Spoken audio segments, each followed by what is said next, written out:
Hello and welcome back to the TDP, Tim's Daily Podcast. It's Thursday, 1/11, January the 11th, 2024.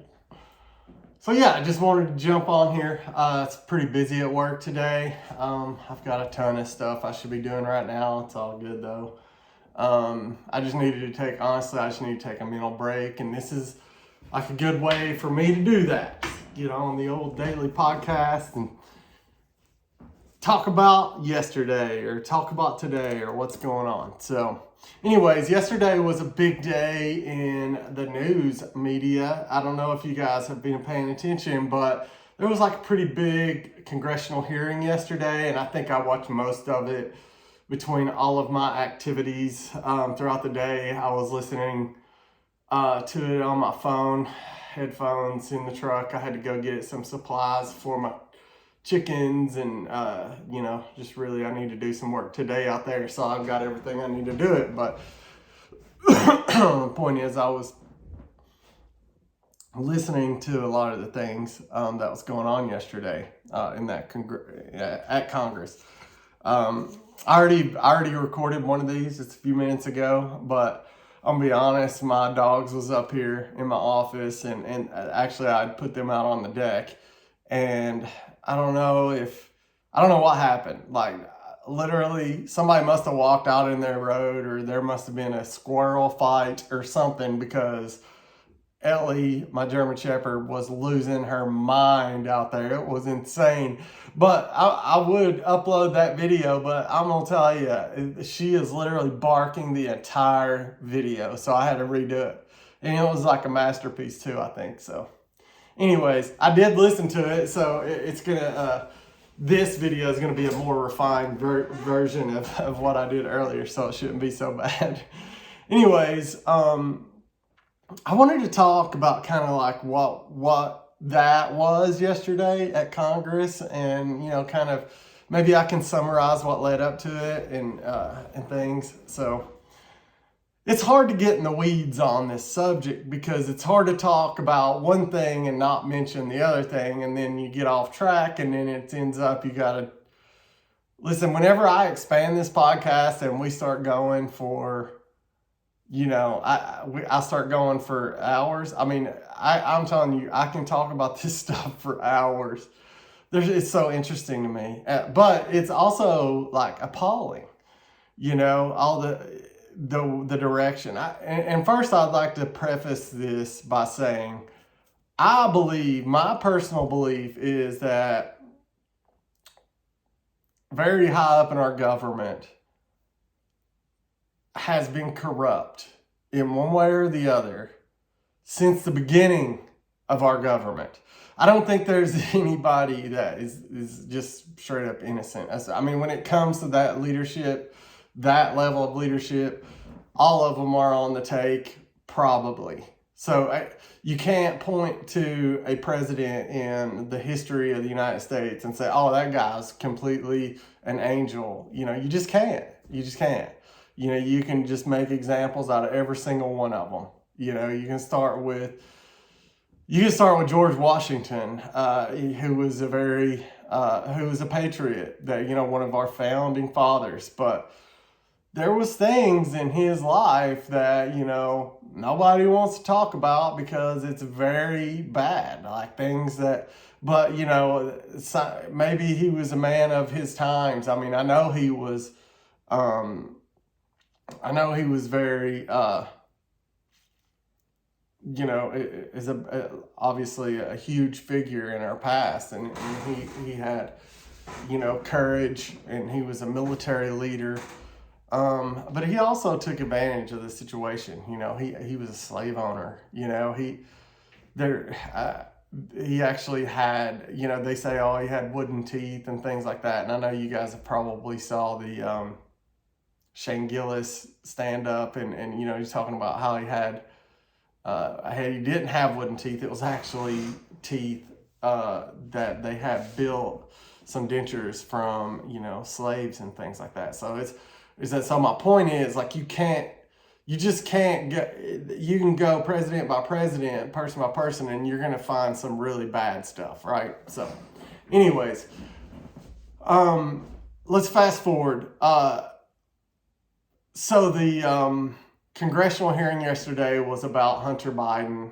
He didn't show up last month. Well, actually, he did show up for a subpoena last month, but instead of actually going to the subpoena, he had a press conference outside of the state house, or the House of Representatives, and just basically poo-pooed on their request. I mean, he did mention, he was like, hey, I was going to do a public hearing, but they wanted to do closed doors. That was kind of his response to that was, I was here and they didn't want me here, so I'm out here now doing this, this presser, which is not what they asked him to do. They asked him to come to a closed door congressional hearing so that they could ask him questions about his father's involvement in his business activities with countries like China, like Russia, like Ukraine. So, it seems logical enough, right? There's all this smoke about,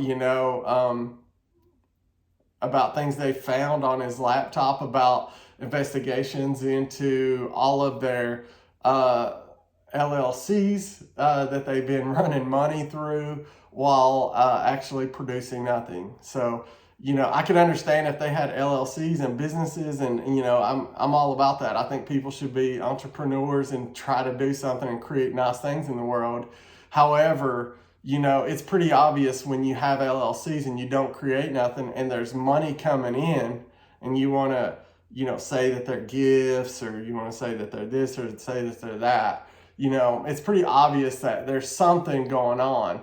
And what it really basically boils down to is the American people want to know if he is on the take, if Joe Biden is on the take from other countries, for influence. It's called influence peddling, or, of the such. So that's what happened last month. Well, yesterday they had a hearing to decide whether or not to hold Hunter Biden in contempt of Congress because he didn't show up like the subpoena asked him to back in December. And folks, I'm going to tell you something right now, and you can look at yourself in the mirror. I'll look at myself in the mirror. We can all ask ourselves, what would happen if Congress gave me a subpoena to appear? You know what would happen if you did not show up? You have the right not to show up. You don't have to show up. It's just like if the court had a warrant for your arrest right now. You don't have to show up to the court, but you have to pay the consequences for not showing up. That means you're going to come in and you're going to find out. They're going to hold you in contempt, which is an altogether different charge. So if you don't do what the court asks you to do, you get held in contempt of court. And when you get held in contempt of court, there is a monetary penalty and there is possible jail time. So that's what Hunter Biden is facing right now, and that's why they were doing that. Well, they started the hearings, and Hunter Biden shows up out of the blue, didn't tell anyone, had all of his Secret Service there, had all of his lawyers and all his family, and then a big gaggle of reporters. And they're just screaming these crazy questions to him as he's going into the House, right, where they're having the hearings. They're asking him nuts questions like, hey, which obviously, they're going to ask him, hey, was your dad involved in your businesses? And why was he on the phone when you was talking to your business partners in China and Ukraine? And then why did you receive money from, the mayor of Moscow's wife? And they were just asking him all these crazy questions. But what was funny is there's like this reporter off to the side that just kept asking him what kind of crack he liked and things. Where does he get his crack and how much crack's he got now? And they were even asking him if he's going to leave crack anywhere and all that. It was wild. But anyway, he goes in. When he goes in, there's a Republican Congress lady. She's getting ready to do her opening statement, whatever. And then just this guy shows up. And man, she starts going to town on him. It was wild. And something else. She said some things to him and he just kind of smirked, right? His whole entourage was like having a smirking session. Like all of them was like, it was wild. It was crazy. But anyways, she got done talking. He was still sitting there. Then it got to Marjorie Taylor Greene. And I don't know if you guys know and paying attention, but Marjorie Taylor, she's kind of a wild card. The Speaker of the House was ready just to move on, didn't want to acknowledge he was there because that's not what they asked for. They asked for him to come to a closed-door congressional hearing so they could actually get to the truth of the matter. But he's there, putting on a show, acting like he wants to answer questions to the people, because that's what Congress is. It's a representative of us, the people. So they're wanting to ask him questions. And if Marjorie Taylor Greene is not a representative of her people in Georgia, I don't know who is, because she talks. I've lived in Georgia. That's how people talk in Georgia, in the South in general. They're, especially the ones that aren't on the take. These politicians that get on the tape, they might change the way they talk, but I'm gonna tell you, you got to listen to Marjorie Taylor Greene. She does not change her tone, her, no matter the good or bad or ugly, she's gonna be who she is, right? So the speaker's like, just ignore it, let them talk, whatever. We're gonna go move on with our hearing. But Marjorie Taylor Greene starts talking, and she immediately starts questioning Hunter Biden. And before she got 3 words out of her mouth, that guy had darted up and just started walking out. And she's like, where are you going? I thought you wanted to answer questions. Where are you going? Well, it's obvious where he's going. It's a show for him. It's just like a whole big old political ploy, a big show. That's all it is. So he walks out. They have like some weird statement that they need to give to the press because, again, it's a media opportunity for them. So they're just making statements, whatever, so anyways, they went through with the whole hearing. It was like 3 hours long. I listened to most of it, I think, maybe all of it. It was very interesting to me, to hear these conflicting arguments and stuff. So I would definitely advise, look that up on YouTube. There was other things happening yesterday, but that was, quite frankly, the most explosive for sure. So look it up, listen to it. It might be a long listen or a long watch, but it's worth it because that's where our government is right now. That's exactly where it is.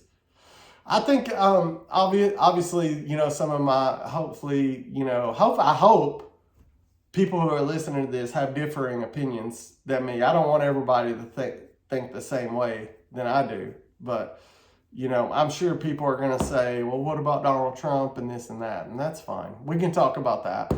I have my own opinions about Donald Trump and, a lot of the other things that are going on. And, they may not be right. I will be happy to change my opinions.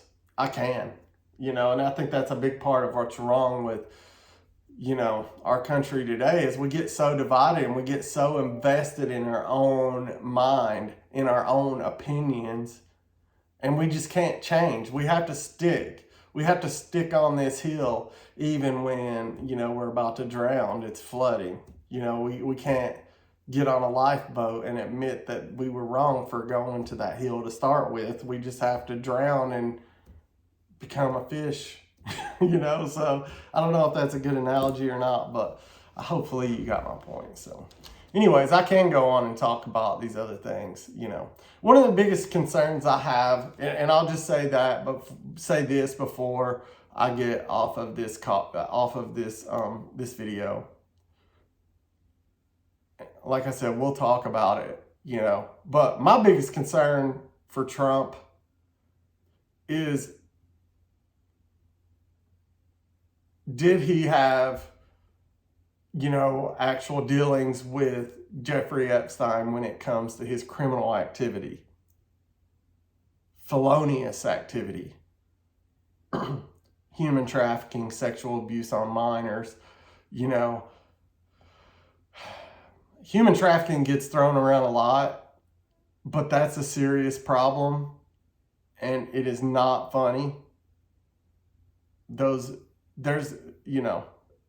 it's basically sex slaves. So if Donald Trump had anything to do with that, then I'll say it, put him in jail, put him under the jail, give him the death penalty. I don't care. If he had anything to do with sexual trafficking or abuse or human trafficking, he needs to go to jail. Just like Ghislaine Maxwell, just like Jeffrey Epstein. But that goes for everybody else too, right? All the other people. So I don't know if there's a lot of evidence saying that he had anything to do. I know that a lot of his quotes about Jeffrey Epstein have not aged well at all. But you know, a lot of the things Donald Trump says don't age well. A lot of things Joe Biden says don't age well. He called African Americans super predators. He threw out the N-word more times than you can count. You got to just look through a little bit of YouTube to find some of the crazy stuff he did and talked about. And, you know, so I feel like it's a weird feedback loop. Because as soon as I start thinking about, oh, okay, well, can I be objective about this person? Oh, well, what about that person? You know, this person, that, and then it just keeps going until, you know, both people are untenable. I guess good luck finding someone who doesn't have like a bad history that is in politics or business or whatever. Especially with this day and age when everything's out. You know, there's videos, there's social media, like everybody's on there blasting. So anyways, that's what I got for today. I don't know if I accomplished anything. It was a good, you know, good to think about this stuff. I mean, maybe not good to think about this stuff, but really good to talk about it because I think it should all be out in the open. That's the TDP for today, y'all. Y'all have a wonderful rest of your day, and I will see you tomorrow. Deuces.